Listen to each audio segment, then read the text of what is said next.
Hello welcome back to my channel study with stay vlogs. ഇന്നത്തെ video എന്താണെന്ന് വെച്ച് കഴിഞ്ഞാൽ 11th സ്റ്റുഡൻസിന് വേണ്ടിയിട്ടുള്ള ഒരു സ്റ്റഡി പ്ലാൻ പ്ലസ് ടൈം ടേബിളാണ്. അപ്പം നമ്മൾ എന്ത് തുടങ്ങാൻ പോയാലും നമ്മൾ ആദ്യം നമ്മുടെ മൈൻഡ് ഒന്ന് റീസെറ്റ് ചെയ്തിട്ട് വേണം നമ്മളതിന് തുടങ്ങാനായിട്ട്. അതായത് എല്ലാ കാര്യങ്ങളും മറക്കുക. അയ്യോ എനിക്ക് 10ൽ ഫുൾ A+ ഇല്ലായിരുന്നു, എനിക്ക് മാർക്ക് കുറവായി, അയ്യോ എനിക്ക് ബേസിക്സ് ഒന്നും അറിയത്തില്ലല്ലോ എന്ന് ഓർത്ത് നിങ്ങൾ പേടിക്കേണ്ട. അതൊക്കെ മറന്നിട്ട് ആദ്യം തൊട്ട് തുടങ്ങുക. ഒരു ഡെയിലി ഒരു 2-3 hours സെൽഫ് സ്റ്റഡി ചെയ്യുക. പിന്നെ നമുക്ക് വേണ്ടിയിട്ടായിട്ടുള്ള നോട്ട്സ് ഉണ്ടാക്കുക. ടീച്ചേഴ്സ് തരുന്ന നോട്ട്സ് ഉണ്ടെങ്കിൽ കുഴപ്പമില്ല, പക്ഷേ നമ്മൾ വേറെ ആരുടെയും കോപ്പി ചെയ്യാൻ പോകരുത്. പിന്നെ ഉള്ളത് സെൽഫ് ബിലീഫാണ്. നമുക്ക് നമ്മളിൽ തന്നെ വിശ്വാസം വേണം. അതായത് കഴിഞ്ഞതൊക്കെ കഴിഞ്ഞു, എനിക്ക് 10ൽ മാർക്ക് കുറവാണ് ആയിക്കോട്ടെ, പക്ഷേ ഇനി എനിക്ക് നല്ല മാർക്ക് കിട്ടുമ്പോൾ എന്നെക്കൊണ്ട് പറ്റുമെന്നുള്ള വിശ്വാസം നിങ്ങൾക്ക് നിങ്ങളിൽ തന്നെ ഉണ്ടാവണം. നിങ്ങൾ ഒന്നുകൊണ്ടും പേടിക്കേണ്ട കാര്യമില്ല. നിങ്ങളിപ്പോൾ തുടങ്ങുകയാണെങ്കിൽ നിങ്ങൾക്ക് 11th നല്ല ഈസി ആയിരിക്കും. ഞാൻ 11th തുടങ്ങിയപ്പോൾ എനിക്ക് കുറേ മിസ്റ്റേക്സ് വന്നിട്ടുണ്ട്. ആ മിസ്റ്റേക്സ് ഒന്നും നിങ്ങൾ വരുത്താതിരിക്കാനാണ് ഞാൻ ഇങ്ങനെ ഒരു പ്ലാൻ പറയുന്നത്. അതായത് നിങ്ങൾ ആദ്യം ചെയ്യേണ്ട കാര്യം എന്താണെന്ന് വെച്ചാൽ നിങ്ങളുടെ ബേസ് സ്ട്രോങ് ആയി, അതായത് എല്ലാ സയൻസ് ആണെങ്കിലും മാത്സ് ആണെങ്കിലും അതിൻ്റെ ബേസ് ക്ലിയർ ആക്കുക. പിന്നെ ഒരു ചാപ്റ്റർ തുടങ്ങുന്നത് വെച്ചാൽ അതിൻ്റെ ഇൻഡെക്സ് വായിക്കുക, പിന്നെ അതിൻ്റെ കോൺസെപ്റ്റ് മനസ്സിലാക്കുക. യൂട്യൂബ് ക്ലാസ് അല്ലെങ്കിൽ നിങ്ങൾ ടീച്ചർ പഠിക്കുന്നത് അതുവഴി നിങ്ങളുടെ തന്നെ ഒരു ഷോർട്ട് നോട്ട്, ഒരു പേജിൽ തകയുന്ന ഒരു ഷോർട്ട് നോട്ട് ഉണ്ടാക്കുക. പിന്നെ അത് പ്രാക്ടീസ് ചെയ്തില്ലെങ്കിൽ ഇത്രയും ചെയ്തിട്ട് പ്രാക്ടീസ് ചെയ്തില്ല ഒരു കാര്യമില്ല. പിന്നെ എന്ന് പറയുന്നത് വീക്ക്ലി പ്ലാനാണ്. അതായത് മൺഡേ ടു ഫ്രൈഡേ നിങ്ങൾ എന്ത് ചെയ്യുന്നു, പഠിക്കുകയാണെങ്കിൽ പഠിക്കുക. സാറ്റർഡേ സൺഡേ അതിൻ്റെ റിവിഷനും, അല്ലെങ്കിൽ നിങ്ങൾ തന്നെ അതിൻ്റെ ടെസ്റ്റ് ചെയ്യുക. നിങ്ങൾ തന്നെ ഒരു TP പോലെ എന്തെങ്കിലും ചെയ്യുക. അതായത് നിങ്ങൾ അതിനെ PYQ ചെയ്യുക. PYQ ചെയ്തിട്ട് കാര്യമില്ല, ഇപ്പോൾ കാര്യമില്ലെന്ന് പറഞ്ഞിട്ട് കാര്യമില്ല. എപ്പോഴും നിങ്ങൾ അതിൻ്റെ PYQ ക്വസ്റ്റ്യൻസ് പ്രാക്ടീസ് ചെയ്തുകൊണ്ടിരിക്കുക. പ്രാക്ടീസ് ചെയ്തില്ല നിങ്ങൾക്ക് ഒന്നും കിട്ടാൻ പോകുന്നില്ല. സോ എന്തെങ്കിലും നമ്മളിപ്പോൾ ഒരു ചാപ്റ്റർ പഠിക്കുക, അതിൻ്റെ എന്തൊക്കെയാണ് ഏകദേശം ഒന്ന് അറിഞ്ഞിരിക്കുക.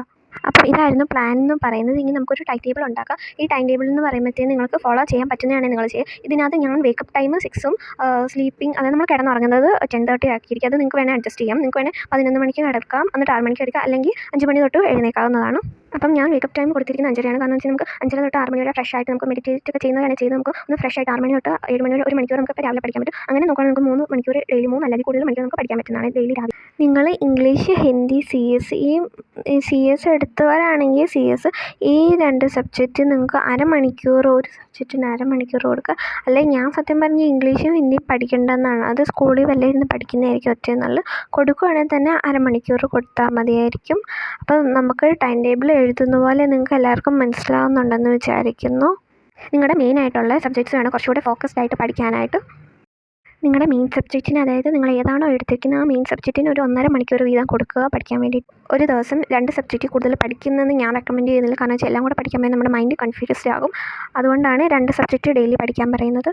അപ്പോൾ നിങ്ങൾക്ക് സ്കൂളിൽ നിന്ന് ഹോംവർക്കൊക്കെ കിട്ടുവാണെങ്കിൽ ഒന്നല്ലേ ഹോംവർക്ക് സ്കൂളിൽ പോയി ആ ഡെയിലി നോക്കി ചെയ്താന്ന് വെച്ച് കഴിഞ്ഞാൽ കുറേ നമുക്ക് ഇപ്പോൾ എല്ലാവരും യൂട്യൂബിലും ഗൂഗിളിലൊക്കെ നോക്കി ചെയ്യുന്നുണ്ട്. അതിന് ഒത്തിരി സമയം പോകും. അല്ലെങ്കിൽ ഞാനിവിടെ കൊടുത്തിരിക്കുന്നത് നമ്മൾ 5 മണിക്ക് എത്തുവാണെങ്കിൽ 5 തൊട്ട് ഒരു 6:15 വരെ ഹോംവർക്കിൻ്റെ ടൈമും 6:15 തൊട്ട് 7 വരെ പ്രയർ. നമുക്കിപ്പം എന്താണെങ്കിലും പ്രയർ എന്ന് പറയുന്ന കാര്യം നമുക്ക് ഒഴിവാക്കാൻ പറ്റുന്നത്. അതുകൊണ്ട് അത് പിന്നെ 7 മണി തൊട്ട് 8:30 വരെയാണ് അടുത്ത സ്ലോട്ട് കൊടുത്തിരിക്കുന്നത്. അപ്പോൾ നിങ്ങൾക്ക് ഈ ടൈം ടേബിൾ ഇഷ്ടപ്പെട്ടെന്ന് ചോദിക്കുന്നു. അതായത് 7 മണി തൊട്ട് 6 മണി തൊട്ട് 7 മണി വരെ പഠിക്കുക, 7 മണി തൊട്ട് 8 മണി വരെ സ്കൂളിൽ തൊട്ട് നമുക്ക് ഞങ്ങളുടെ സ്കൂൾ എന്ന് പറയുന്നത് 4:30 വരെ, 4:30, 4:45 വരെ, 4:45 അത് കഴിഞ്ഞ് 5 മണിക്കാകുമ്പോൾ വീട്ടിലെത്തുവാണെങ്കിൽ 5 മണി തൊട്ട് 5:30 വരെ നിങ്ങൾ സ്നാക്സ് ബ്രേക്കും ഷവറും ഒക്കെ ആയിരിക്കും. അപ്പോൾ നിങ്ങൾ ബാക്കി അതിൽ പറഞ്ഞതുപോലെ ഇപ്പോൾ നിങ്ങൾക്ക് ഈ വീഡിയോ ഇഷ്ടമായെന്ന് കരുതുന്നു. താങ്ക്